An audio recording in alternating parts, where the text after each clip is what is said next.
The market's number one weakness in late 2024 has become its biggest strength so far in 2025. Of course, we're talking about the strong market breadth. Many of the other sectors have bounced back just in time as some of the biggest growth sectors and names have started to pull back over the last few weeks. So today we're going to look at exactly how this happened and what needs to occur to have this continue going forward. So what does the term strength under the surface really mean? Well, the surface represents the index itself, which of course moves up or down any given day. But underneath that, it's comprised of over 500 individual stocks. As we know, it's very top heavy. Say the top 10 or 20 account for the vast majority of the movement in any given day, especially when they're moving in one direction. Now, when the other few hundred are moving in the opposite direction, we sometimes get a false sense of what's going on with the market itself. And that was definitely the case in early December last year. In fact, the first half of it. As you may recall hearing, the S&P 500 endured 14 straight days of negative breath from the first day of trading there on December 2nd all the way to December 19th. And that was really punctuated by the nearly 3% decline in the last Fed meetings day when only 4% of the index advanced. Now, if we look at this table, a few things stand out. Number one, of course, the 14 consecutive bad breath days. Other than that, we can tell that the best performing sectors almost every day here were large cap growth, technology, communication services, consumer discretionary. So that, of course, means that they had a big influence on what the S&P 500 was doing. And so, as we can tell, even though breadth was negative every single one of these days, the S&P actually lagged advances 6 of those times, or nearly half of the time. So we were just looking at the chart of the S&P 500, it meant that it stayed near its highs, which it last hit on December 6th. And of course, if we just watched or read about what the market did, you would think that everything was fine.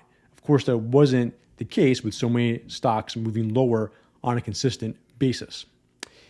And so it was a bad month for the market of stocks. So we hear that term sometimes, and it really is a much better definition because what creates a stock market for the S&P 500, hundreds of stocks. If you go beyond that, thousands. And in December, the majority of the market of stocks in the S&P 500 were moving lower. And that was best represented by looking at the RSP equal weight ETF, which we've talked about before. And in December, the RSP was down over 6.5%. As we can tell from this chart, going back to 2017, that just hasn't happened a lot. And the majority of the time, as we can see by these blue lines here, the RSP bounced back the next month almost every single time. The only time it did not happen was after the February 2020 extreme sell-off, and we know that was related to COVID. But the very next month after that, of course, marked the low, and off we went from there. But even looking at times where that wasn't the case, for instance, 2022, during the bear market, after big down months like this of at least 6.5%, RSP rallied the next month. Now, it was a false rally back in the summertime. We know it was just part of a bear market rally, which eventually sold off, but we did get some relief. So no matter what was going to happen, the odds were in favor of seeing a bounce back. And this was a chart that we relayed to CappThesis clients as December ended and 2025 began. And as we can tell so far, through Monday, January 27th, RSP is up over 3.5% for the month. And so what's happened since then? Well, breadth has gotten a lot better. And we're starting this on December 26th because that's when the large cap growth sectors went from exhibiting relative strength to showing a relative weakness. And as we can tell here, how many times that consumer discretionary, technology, and communication services have been the worst performing sector per day from December 26th all the way to January 27th. And so as we can tell, that had a very big negative effect on the market all the way through Friday, January 10th. During that time frame, over those 10 days, there were 4 days when we had 1% declines, and it really looked like the market was breaking because the concern was in December that if that foundation under the surface was so wobbly that eventually those large cap growth names are going to crumble. And if and when that did happen, it would take the whole market with it. And again, up until 2 Fridays ago, that seemed like that was going to be the case. And we'll recall this time frame here from January 6th to January 10th was that bearish engulfing pattern we were talking about. And so the next week, things flipped once more. We had a positive reversal day on Monday, January 13th, which turned into a positive reversal week in more specifically a weekly bullish engulfing pattern. And over that time frame, since then now through January 27th, of the 10 trading days we've had since then, we've had positive breath 9 times. And look what led on the only day that we had a negative breath session up until this point, technology. Once more, so it represented December, at least for one day there. Other than that, the most glaring difference between breadth and performance happened, of course, after the DeepSeek-induced large cap technology sell-off, which caused a 1.5% decline in the S&P 500. At the same time, 70% of the index advanced. So that was extremely telling. Number one, we saw that over the last few weeks that investors were still eager to buy those underperforming sectors from December, and that willingness continued even when there was a huge amount of negative rhetoric. Having that not reverberate to the other sectors was a very big statement. So comparing both of these periods side by side, it's clear that technology and large cap growth was leading during the negative breath streak, which caused, of course, the rest of the market to fall apart, whereas most of the time since that point, large cap growth was lagging, which was initially negative for the market, but because of the rotation, because of the strong breath comeback, the market has been able to find its footing once more. And that's, of course, something we'll need to see going forward. And this is what it looks like, again, on the chart. This was December 2nd when the negative breath streak began. The market continued to hold near its highs. This was the December 18th Fed meeting. The few days that it bounced back, of course, failed. And then December 26th was really when the leadership started to really shift, when large cap growth began to underperform. And that led to a good amount of downside through that reversal we saw on December 13th. And so a lot of back and forth movement to be kind of net flat over the last few weeks. And so another way to look at this is technology versus the market in general, right? And so this is 2025 year to date. This is a 2-hour chart. These are some of the best performing sectors through January 27th: healthcare, financials, materials, industrials, all up, say, between 5 and 7% versus a decline of about 2% for technology. So those numbers right now aren't too big over the last few weeks, but the discrepancies of performance is very wide, right? And so if this continues, of course, it wouldn't be positive either. We need technology to at least find its footing for right now. But in the meantime, traders have shown the ability and desire to go into other sectors as well. This was a great chart from Matt Sermonaro just a few days ago, which he shared on X.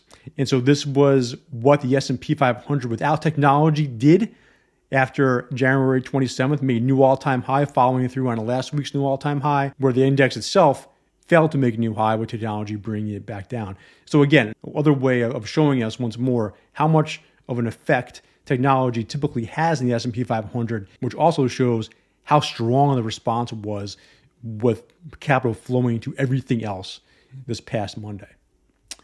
And so RSP versus the S&P 500, going back to that, not surprised that just past December, this was when the RSP was down 6.5%. So on a relative basis, basically just a straight shot lower. It's just that point, it's been gradually coming back. Now, as we can tell, we've seen RSP outperform the S&P 500 before, and it's all been fleeting. I mean, it's been temporary. You can see this by this downtrend line, and we can go all the way back, of course, much longer beyond this to get the same indication of how strong the downtrend was. But even with this being the case, some of these rallies have been pretty strong. And so one of two things has occurred in the past when RSP has exhibited relative strength versus the S&P 500. It's either gotten back to this downtrend line and or had its 14-day RSI get to overbought territory. So far, none of those things has happened, which means that we still could have a little bit more juice in this rally. And of course, anytime this occurs, there's always the question of, can this extend much further than just being an oversold bounce? And that is something we don't know just yet, but with so many of these other sectors having spiked so strongly over the last few weeks, seeing a higher low is going to be important, whether it's with regards to the RSP versus the S&P 500 relative strength ETF here, or looking at absolute charts of those other sectors themselves. And so for the short term, refreshing this chart from last week, we talked about how getting overbought, getting back to new highs was a positive, but now has caused a very short-term overbought reading, which does not last for too long. And we argue that there's probably a good case that we'd see at least some sort of short-term pullback. That, of course, has happened. S&P is down about 2.8% from last Friday's high to this Monday's low. And so while that's not one of the biggest drawdowns we've seen over the last year, definitely not the smallest either.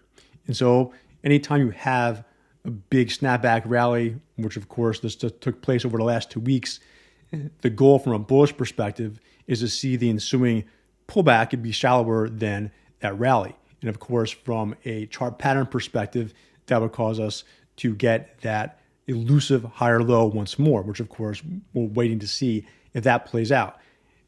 From a short-term indicator perspective, there's been a handful of times when that pullback that has come after a big rally has pushed this indicator back down to oversold territory. It hasn't happened yet, but again, as we can tell here, that didn't really wreck the uptrend anytime that did get oversold over the last year. So wouldn't be surprised to see that occur. It's just about having the ensuing rally once more, get to new highs, and repeating this process over and over again. And so as the DeepSeek news really hit the wires late Sunday night into early Monday morning, there were some really strong down moves, especially from technology and semiconductors in particular. So it got us thinking about what would a bigger drawdown look like on the chart. And so these are all the different drawdown scenarios from 2% down all the way to 10% if we measured it from last Friday's high. And as we can tell, which we just talked about, down 2.8% didn't really do much to alter the chart at all. And in fact, we can argue that even getting down to here, which was the last low just a few weeks ago, near 57.50 thereabouts, would be a 6% move from here, right? So that wouldn't feel good, but in terms of breaking any technical support zones, we can get all the way back down there and still be relatively okay. Now, that would create a very ominous chart pattern, a much bigger top than we even had last time with that. But as we know, the biggest topping patterns just have failed to materialize. And when they have, downside breaks have been temporary. So that's a number of steps ahead, but it's something to keep in mind if this price action continues to be as erratic and sloppy as it has been recently. So in terms of live patterns, that bullish falling wedge pattern that we looked at last time, we got the breakout. It was tested on Monday's low. It held so far. So the 62.90 target continues to be in play. Of course, 61.80 is still live as well. Still hasn't been tested. Still won't be tested unless we get back down to 56.50. Now, a potential pattern that we're looking at is this. We have higher highs and we have lower lows. And what that gives us is a pattern like this. Now, we can call this a megaphone pattern. We can call this a broadening formation. You can't really connect these highs, so it's not officially one of those. At the same time, we can see what's happening. Higher highs, lower lows, and the trading range is just growing and growing, which just tells us the volatility continues to be with us. It's laden with emotion, erratic trading, sense of indecision, and directionless market right now. Now, this could mark a key higher low, and we can go higher from here, but so far, it's somewhat untrustworthy until we see some stabilization. And again, why is this occurring? It's because of two-way volatility continues to be fierce. Right? There's been 20 trading days since that December 26th day we talked about, and 8 of those days have been 1% gains or losses. So at a 40% clip, that's very high. And that can't be sustained if we want to get back to the uptrending ways that we saw in 2024. That's what we have for today. Don't forget to check out these videos and subscribe. I'll talk to you next time. Thank you.